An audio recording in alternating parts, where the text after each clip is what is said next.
s'il vous plaît, on va reprendre. On est un peu en course contre la montre.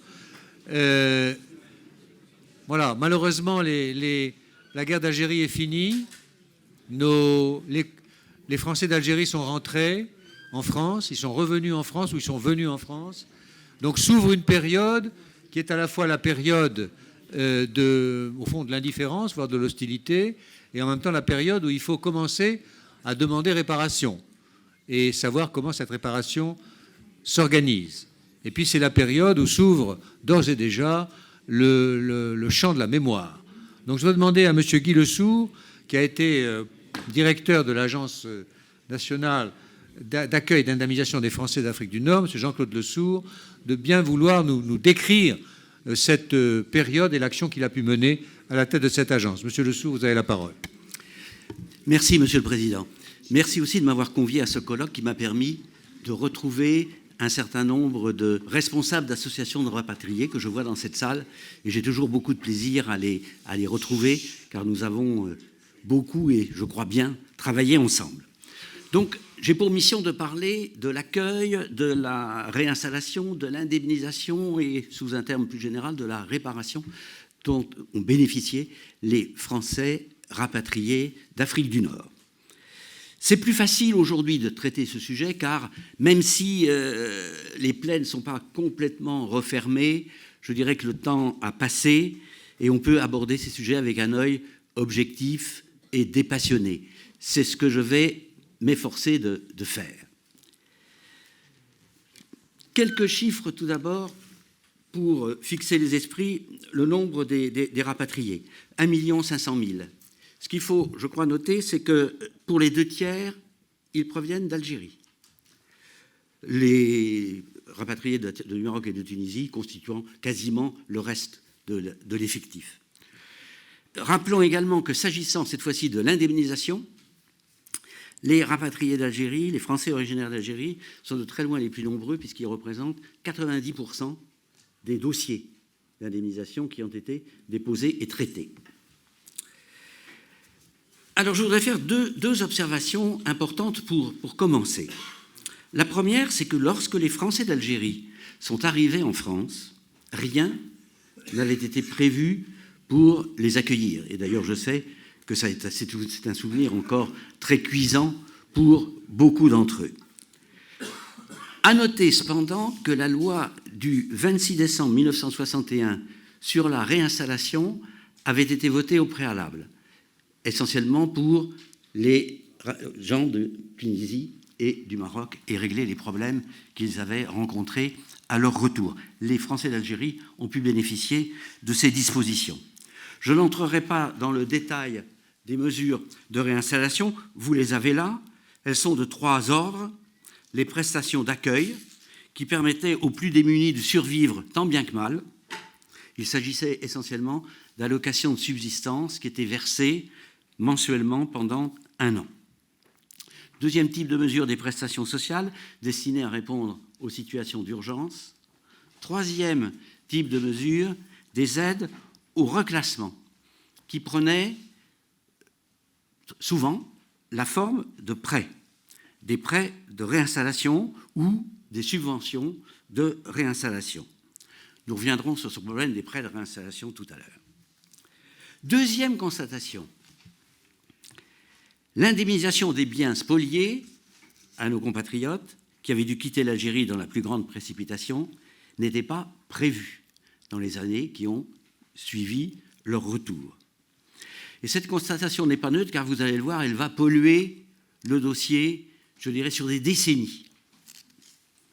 En effet, ceux d'entre eux qui avaient dû abandonner leur outil de travail, exploitation agricole, commerce, atelier d'artisans, cabinet de profession libérale, ont dû emprunter pour se réinstaller en France et de ce fait ont rendu beaucoup plus difficile leur réinstallation, car il fallait rembourser les prêts et par conséquent mettre en péril l'équilibre économique de leur activité. Alors pourquoi les pouvoirs publics ont-ils au départ refusé l'indemnisation ? La première raison avancée, officiellement, fait état de la charge budgétaire qu'aurait impliqué la simultanéité de la réinstallation et de l'indemnisation. Cette raison est valable. On verra les chiffres tout à l'heure. Ça aurait été effectivement lourd pour le budget de l'État. Mais ce n'est pas la seule raison. Les historiens ont travaillé, le temps a passé, et je crois que maintenant tout le monde est d'accord pour dire que c'était aussi la volonté personnelle du général de Gaulle de refuser d'indemniser les Français d'Algérie. La meilleure preuve, c'est que peu de temps après son départ, en 1970, le président Pompidou a fait voter la première loi d'indemnisation, la loi de 1970.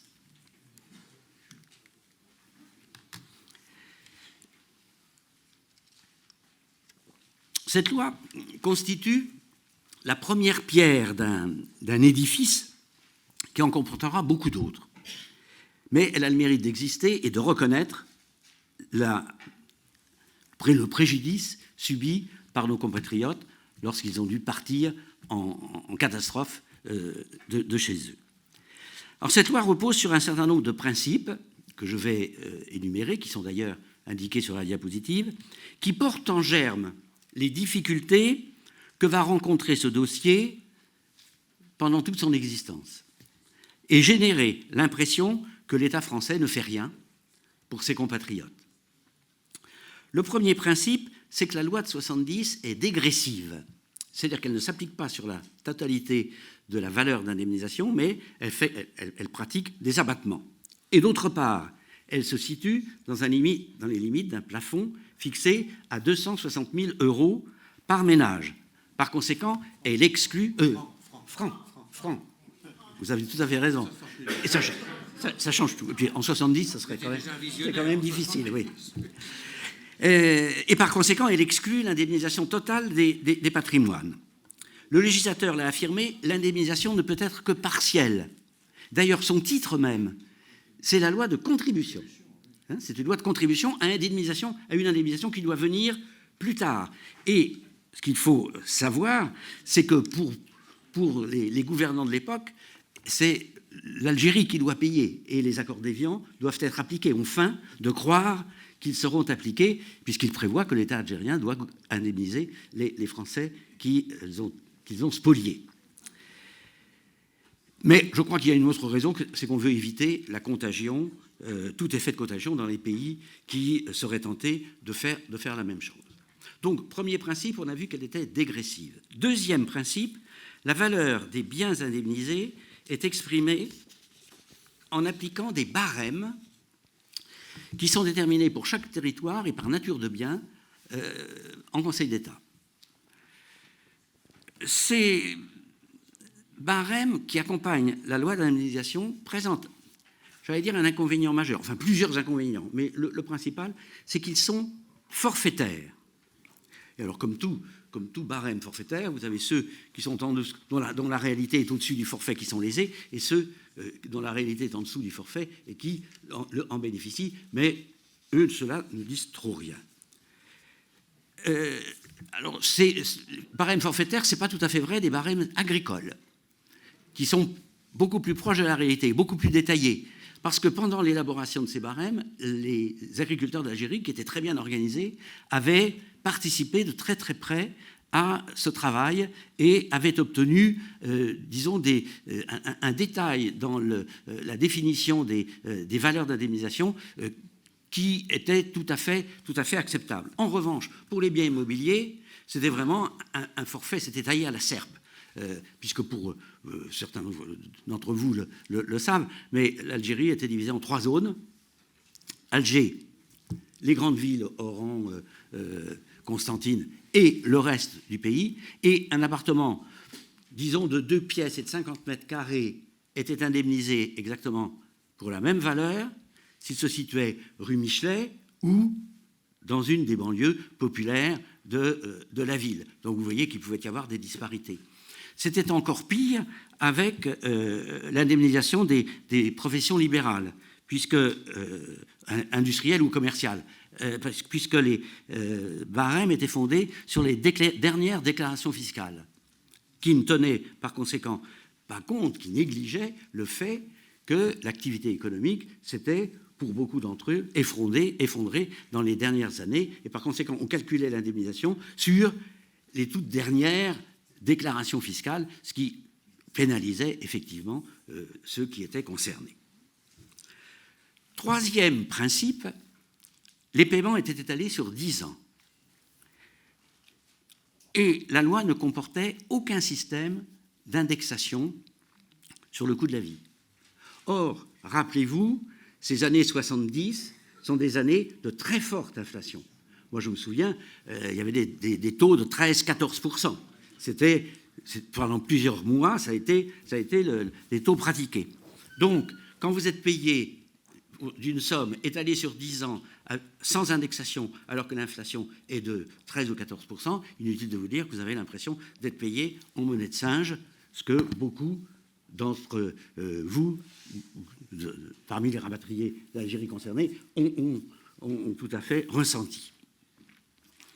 Quatrième principe, seules les personnes physiques possédant la nationalité française au 1er juin 1970 peuvent bénéficier d'une indemnisation.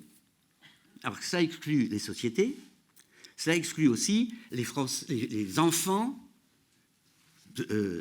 français de parents étrangers. Ça exclut également d'autres bénéficiaires potentiels. Donc on le voit, un certain nombre de problèmes qui sont, j'allais dire, inhérents à la loi de 70, qui en plus comporte un article qui constituera une véritable bombe à retardement. C'est le fameux article 46, enfin je dis fameux parce qu'il a fait couler beaucoup d'encre et de salive.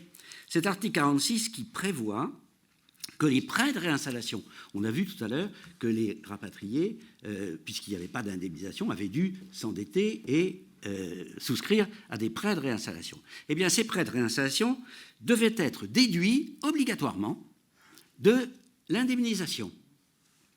C'était une espèce de remboursement anticipé obligatoire.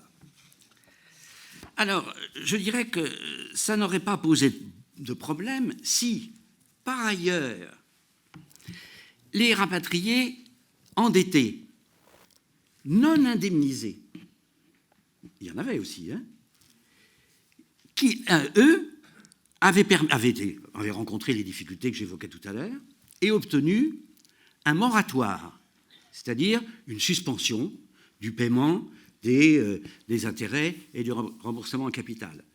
Et puis les difficultés s'aggravant, les différents gouvernements qui se sont suivis ont pris des mesures d'abord de reconduction du moratoire, puis d'effacement, d'aménagement des prêts, puis d'effacement partiel et d'effacement total des dettes. L'effacement total fut autorisé par la loi de finances rectificative pour 1986. Mais du coup, on créait une situation quand même très inégale entre rapatriés, selon qu'ils avaient été indemnisés ou pas. Je parle de ceux qui s'étaient endettés en souscrivant à des prêts de reclassement. D'où la revendication de restitution aux rapatriés indemnisés des prélèvements effectués sur l'indemnisation. Et cette demande aboutira en 2005. Donc, ce problème qui en était un et qui a, je crois, occupé beaucoup les associations de rapatriés parce qu'elles se sont beaucoup défendues et battues pour obtenir que cette injustice soit effacée, eh bien, ça l'a été, mais très, très tardivement. Voilà pour la loi de 70. Pour quelques chiffres, mais je n'en abuse pas, 161 000 dossiers ont été déposés et 300 000 personnes ont bénéficié de l'indemnisation. Il y avait des dossiers par famille, hein, et par ménage. Mais on comprend, à partir de ce que je viens de dire, que les associations de rapatriés aient été très mécontentes du sort qui leur a été fait et qu'elles aient demandé une nouvelle loi d'indemnisation. Et celle-ci sera obtenue en 1978 sous la présidence de Valéry Giscard d'Estaing. Cette loi fixait, je dirais, le principe d'une indemnisation totale des biens concernés, en créant un complément d'indemnisation. D'ailleurs, on l'appelait la loi du complément, Complément d'indemnisation, en gros, entre ce qui avait été versé au titre de la loi de 70 et ce qui aurait dû l'être par application des valeurs d'indemnisation réactualisées en valeur 78. Ce complément était plafonné à 1 million de francs par ménage. Il était réglé sous forme de titres d'indemnisation remboursables, de titres, c'est-à-dire de créances sur l'État français. Et ces titres étaient remboursés chaque année auprès du percepteur. Remboursables en 2, 5 ou 10 ans selon l'âge des bénéficiaires, et cette fois-ci, ça portait un intérêt au taux de 6,5%, mais intérêt, là encore, inférieur à ce qu'était l'inflation. D'où la réactivation d'une demande d'une nouvelle loi d'indemnisation qui sera obtenue en 1987 sous la présidence de Jacques Chirac et qui sera préparée par le ministre des Rapatriés de l'époque, M. André Santini. Alors, cette loi de 1987, elle se voulait, je dirais, prendre de la hauteur par rapport à ce qui avait été fait au préalable et corriger les sous-évaluations initiales des biens. D'où des coefficients correcteurs qui étaient prévus par la loi et qui permettaient d'améliorer les valeurs d'indemnisation. Alors, le coefficient correcteur était faible pour les biens agricoles, pour les raisons que j'ai dit tout à l'heure. Celle-ci était quand même assez proche de la réalité.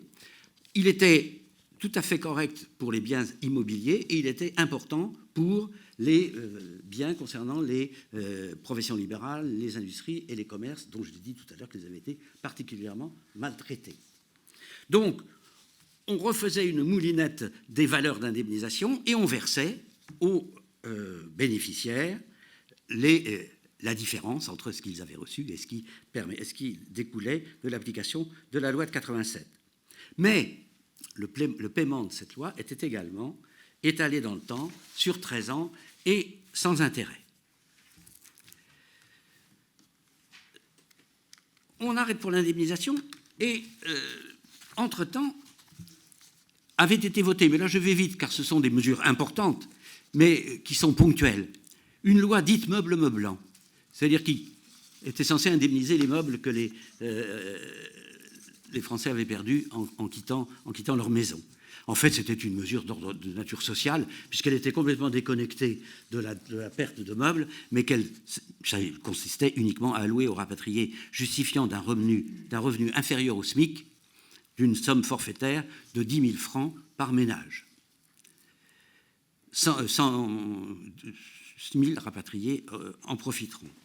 Également, une mesure concernant les retraites par une aide de l'État qui permettait de racheter des cotisations de retraite des années travaillées dans les pays sous la tutelle de la France ou en Algérie.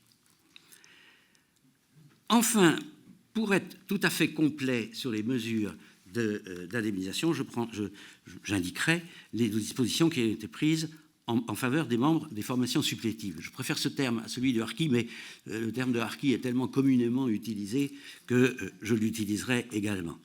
Alors, ceux-ci avaient été éligibles aux mesures d'accueil et de reclassement que j'évoquais tout à l'heure. Ils ont également pu bénéficier de l'indemnisation. Alors, il faut être tout à fait honnête et objectif. Bien peu ont pu en profiter, d'abord parce que c'était des hommes jeunes. Ils avaient 19 ans, 20 ans, donc ils n'étaient pas détenteurs d'un énorme patrimoine, ou même quelquefois détenteurs d'aucun patrimoine. Ou quand ils l'étaient, c'était d'une propriété très morcelée. J'ai vu des demi-moutons ou des quarts d'olivier qui étaient présentés à l'indemnisation.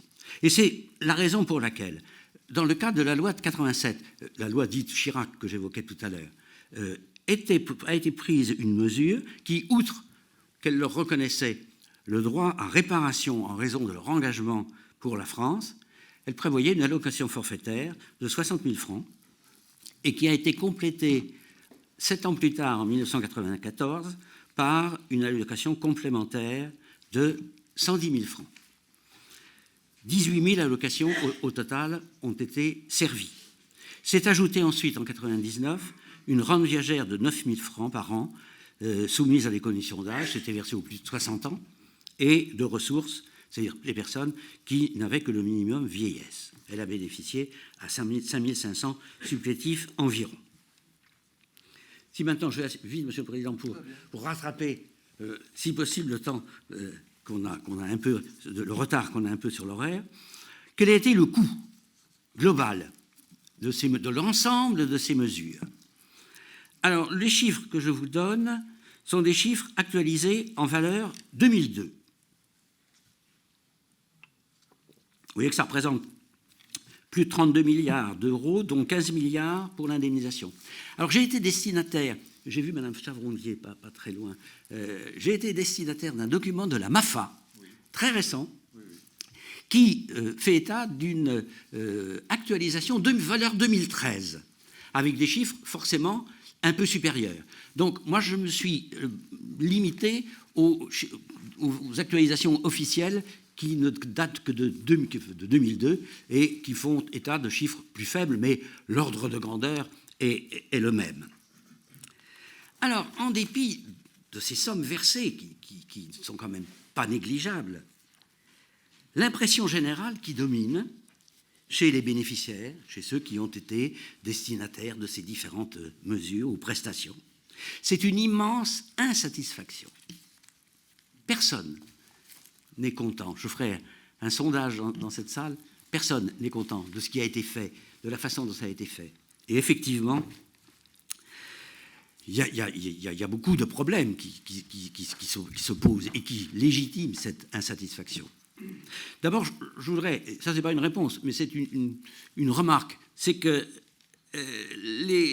nos compatriotes ont subi un préjudice moral immense, énorme, et on pourrait verser toutes les sommes qu'on pourrait, si on le pouvait, jamais on n'arrivera à compenser ce préjudice moral. Essayez quand même, ça peut marcher.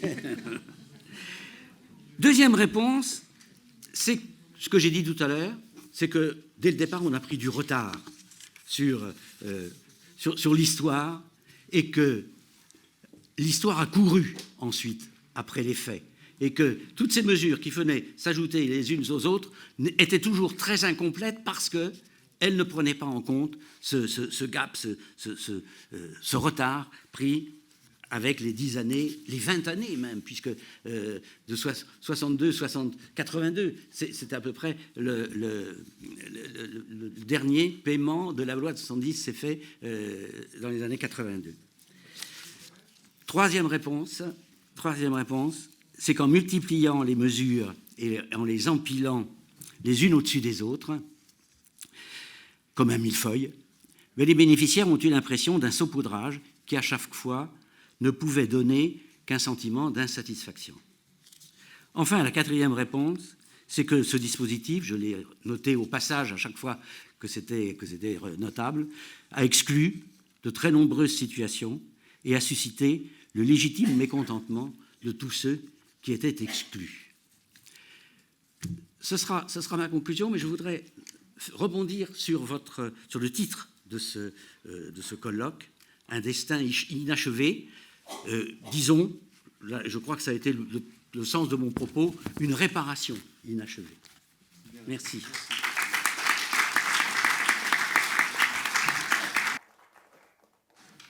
La vertu des chiffres, Monsieur Le Sourd, c'est qu'ils se suffisent à eux-mêmes et appellent finalement assez peu de commentaires. Il y a quand même un commentaire qui me paraît évident, au-delà du saupoudrage que vous avez bien voulu décrire et finalement stigmatiser, c'est le problème même de la notion d'indemnisation et qui finalement n'a jamais été franchement décrite, d'une part, ni même acceptée, puisqu'on parle de contribution, on joue avec les situations, on joue avec les mots. On rejette également vers l'avenir, c'est-à-dire vers une indemnisation fantôme en provenance de l'Algérie, la solution définitive du problème. Ça, ce sont les textes. Il y a également la pratique politique. Et la pratique politique, depuis quand même quelques années maintenant, elle est marquée par une sorte de procrastination qui, en fait, signifie une fin de non-recevoir. au principe même de l'indemnisation. J'ajoute que si vous constatez cette situation qui est à la fois comptable et factuelle au climat dans lequel maintenant s'installe le décor de la colonisation passée, vous arrivez à un cumul de facteurs négatifs qui devient impressionnant. J'ajoute à cela l'oubli, bien entendu, et le fait que chaque génération a ses problèmes, le fait que chaque partie prenante au guichet de l'État estime qu'elle a une légitimité supérieure à toutes les autres, et vous avez une situation qui est une situation, on ne peut pas le dire aujourd'hui de façon ferme, de façon claire, mais quand même, une situation qui ressemble plutôt à une sorte d'impasse et de blocage définitif qu'à une situation fluide et évolutive au terme de laquelle on aurait un personnel politique ouvert à une réflexion plus sereine et une réflexion plus argumentée et plus articulée sur une réparation définitive.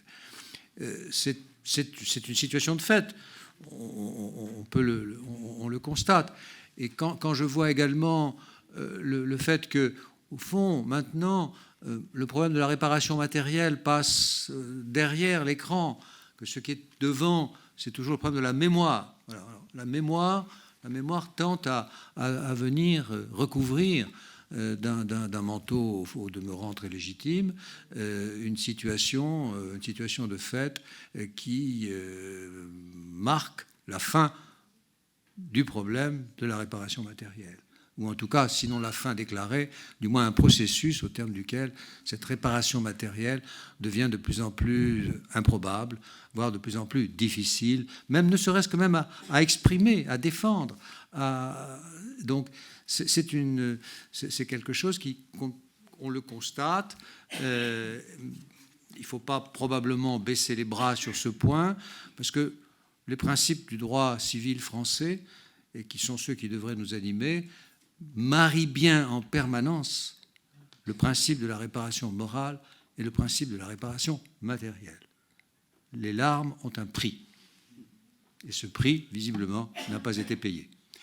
Je ne vais pas lancer une grande discussion, monsieur, parce qu'avec vous, de plus, cette discussion va prendre une dimension, une densité. Vous êtes, si j'ose dire, sans jeu de mots, vous êtes le pape de l'indemnisation, monsieur Lévy. Je vous en prie, allez-y.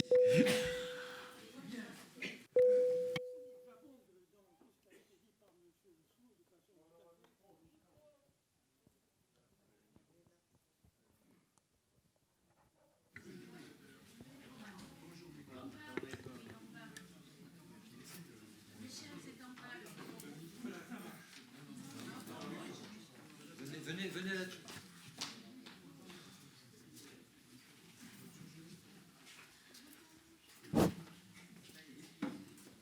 Merci. Monsieur Lesourd a parlé de façon tout à fait objective, donc je n'ai pas l'intention de lui porter une contradiction quelconque. Simplement, l'indemnisation effective a été en moyenne de 2%. 2%, naturellement une moyenne, ça représente, si vous voulez, quelque chose entre 0% pour les biens qui n'ont pas été indemnisés du tout et 10% pour les biens qui ont été normalement indemnisés à hauteur de 10%.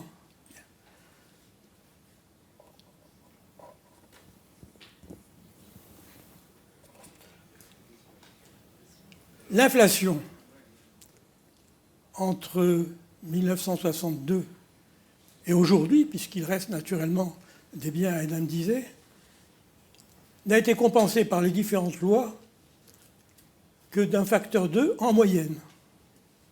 Encore que les biens de remplacement en métropole des biens perdus outre-mer ont eu leur valeur de marché multipliée par un chiffre bien supérieur, traduisant le fait simplement de l'enrichissement général de la France.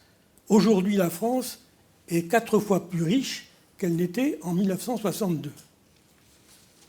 30% des biens n'ont pas été indemnisés à cause du plafonnement arbitraire qui a été imposé. À titre de comparaison simplement, aujourd'hui en France, il existe un impôt dit impôt sur la fortune, dont le seuil d'application est 4 fois supérieur au plafond d'indemnisation qui a été imposé par les lois. Par ailleurs, la perte de jouissance des biens n'a jamais été compensée. Les lois n'ont prévu qu'une indemnisation partielle en principal sans intérêt. Les faibles intérêts de la loi de 1978, comme l'a dit M. Lesourd, ont de toute façon été dévorés par l'inflation galopante de l'époque. On n'a pas parlé de l'injustice parmi les injustices. L'État français a osé s'indemniser sur l'indemnisation partielle des rapatriés. Je m'explique. Ceux parmi les agents économiques, notamment en Algérie pendant la période 54-62, continuaient à investir par patriotisme, puisque la France avait envoyé le contingent sur place pour nous protéger, naturellement, emprunter auprès des banques pour investir. Naturellement, après la spoliation généralisée des biens, ils se sont trouvés insolvables.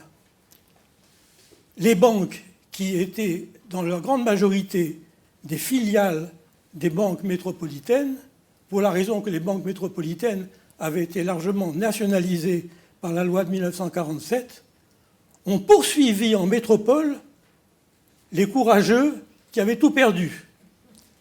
Et l'article 49 de la loi de 1970 leur a permis de faire opposition auprès de l'agence judiciaire du Trésor pour préempter sur les différentes annuités d'indemnisation.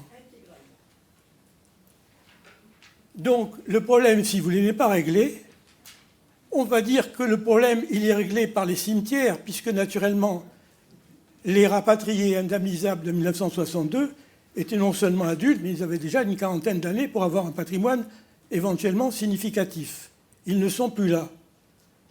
Leurs héritiers, eh bien, ils ont fait comme la plupart des Français qui n'ont pas d'héritage. La moitié des Français n'ont aucun héritage.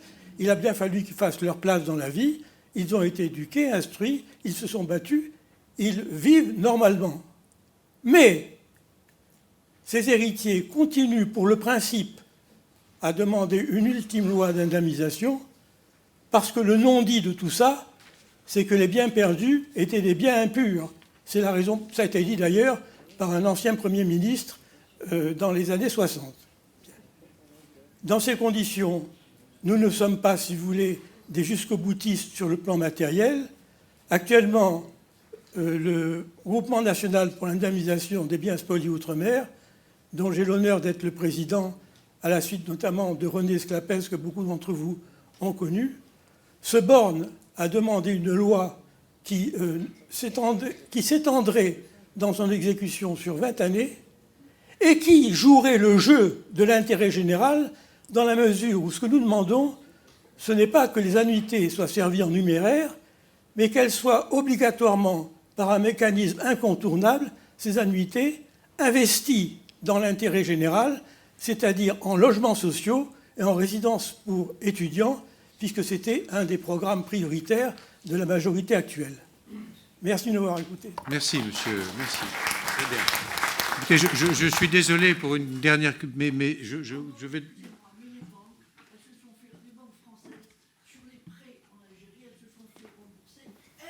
Oui, c'est ce que vient de me dire monsieur Lévy, effectivement, madame, effectivement. Merci beaucoup, monsieur Lévy, c'était très instructif et je reconnais là votre science et votre engagement personnel sur cette affaire tout à fait capitale. Je vais donner vite la parole à monsieur Casali. Je m'excuse d'accélérer un peu le débat, mais nous avons un butoir de fermeture de l'amphithéâtre dans l'environnement général des Invalides, donc il faut que nous soyons très précis sur les horaires. Monsieur Casali, vous avez la parole sur un sujet, la mémoire et l'histoire.